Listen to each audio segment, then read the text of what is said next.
So our products are coming to us from various parts of the world that are regarded as the best growing regions for certain products. When we're thinking about products like wines, we tend to think about places like France or Italy or Australia or even Napa here in the US, Sonoma.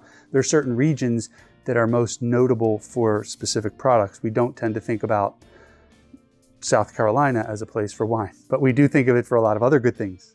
So the same thing holds true with tea. We're often asked, why don't we source tea here from the US? And there really aren't too many growing regions here in the United States for teas. We do source many of our herbs from the US, and we source US-based products whenever possible. Our whole focus is to try and keep our products within the United States as much as possible, as often as possible.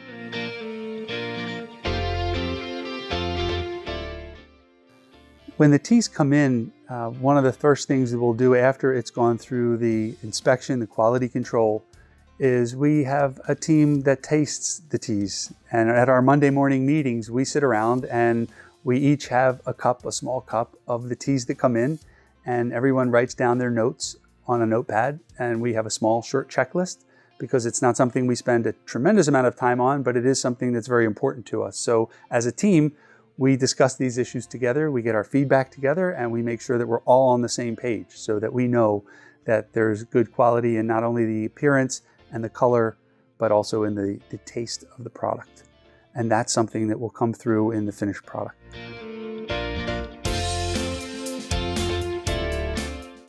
When our products come in to Lifetime Tea, they're first going through a third party for testing.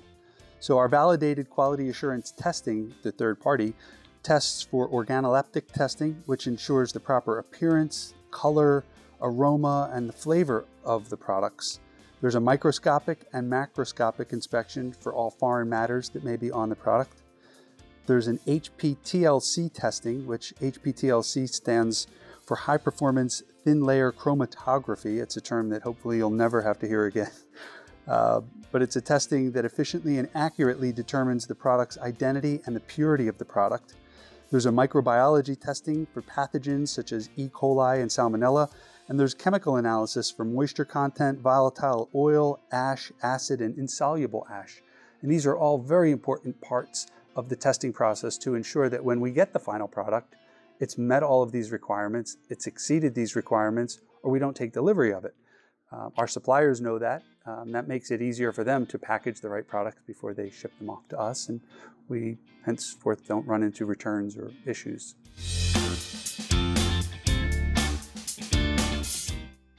We have good manufacturing processes within our facility that ensure that when the products come in, they're handled in the proper manner so that they're stored at the proper temperature, they're sealed away from air and light, and they are kept as fresh as possible, as long as possible, so that when they are used in blends, those products that come out are as fresh as they were when we received them.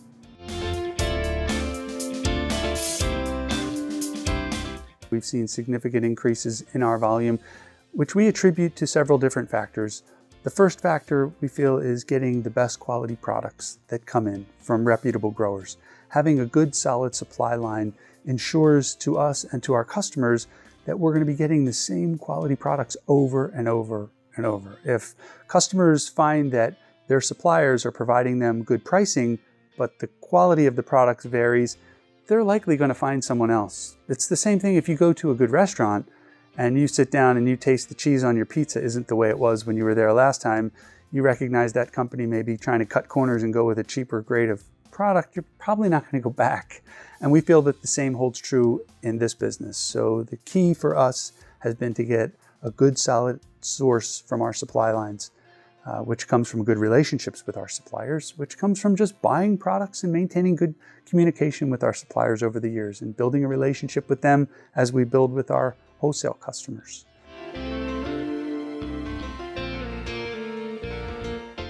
To become a tea sommelier, it was a 6 or 8 week course that I had to take. And during that process, it involves pairing teas with foods. It involves pairing different teas with desserts. It involves pairing teas with liquors to be able to use certain teas. For example, we could use an Earl Grey or a Lapsang Souchong for blending whiskeys. because it's a more hearty tea and it pairs well with the whiskey flavor, and the two of them really bring out a nice taste. We wouldn't pair that with a vodka because it's not good for lighter liquors, just the way the flavors are. It's a dark tea. So it's very interesting. Certain white teas, for example, pair well with certain fish dishes, whereas darker teas might pair well with meats or poultry. And so yeah, there's actually some science behind that as well, based on the olfactory senses and how our bodies pick up and detect these flavors. We are Fair Trade certified. Fair Trade certified is a very important designation, and it's a designation that we're very proud of, which ensures that the products that we buy come from growers who pay their workers, mostly women, a sustainable wage. This is a really big issue in the tea and herbal industry because many of these products are coming from third world countries. And in these countries, they do not have the regulations that we have here and that other first world countries have.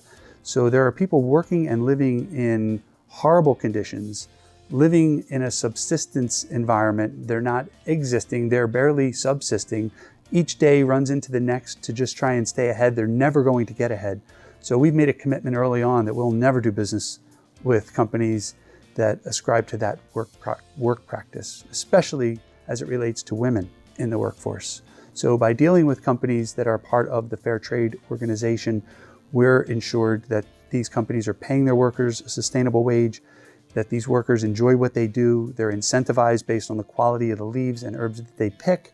They love their job, they send their kids to good schools, they live in suitable housing, they enjoy the same lifestyles that we tend to think we could enjoy here in the United States.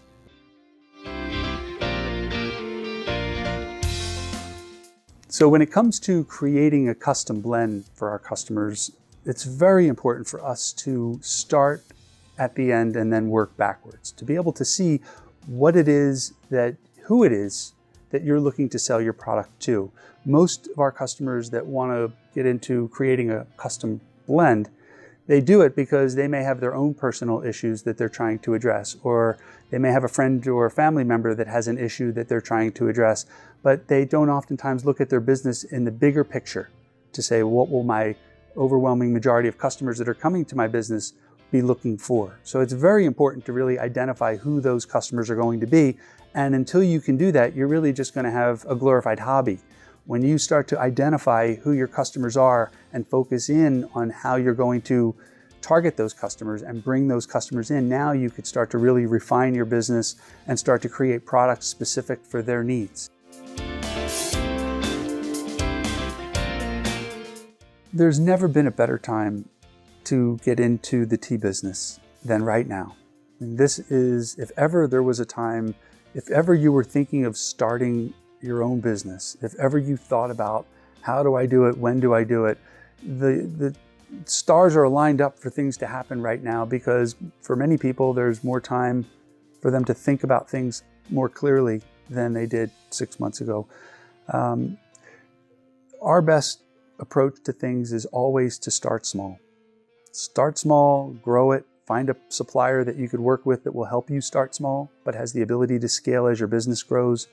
Think outside the box, think of the big picture, think of where you would like for yourself to be and find yourself going into that direction, and partner with a supplier that will help get you there, that is on the same page with you. It should definitely be a partnership with your supplier, not a transactional based business with your supplier. The transactions come when your sales increase, but the initial foundation of your business gets started when you and your supplier are on a common ground of what it is that you need for your business to become successful, and then focusing in on those areas.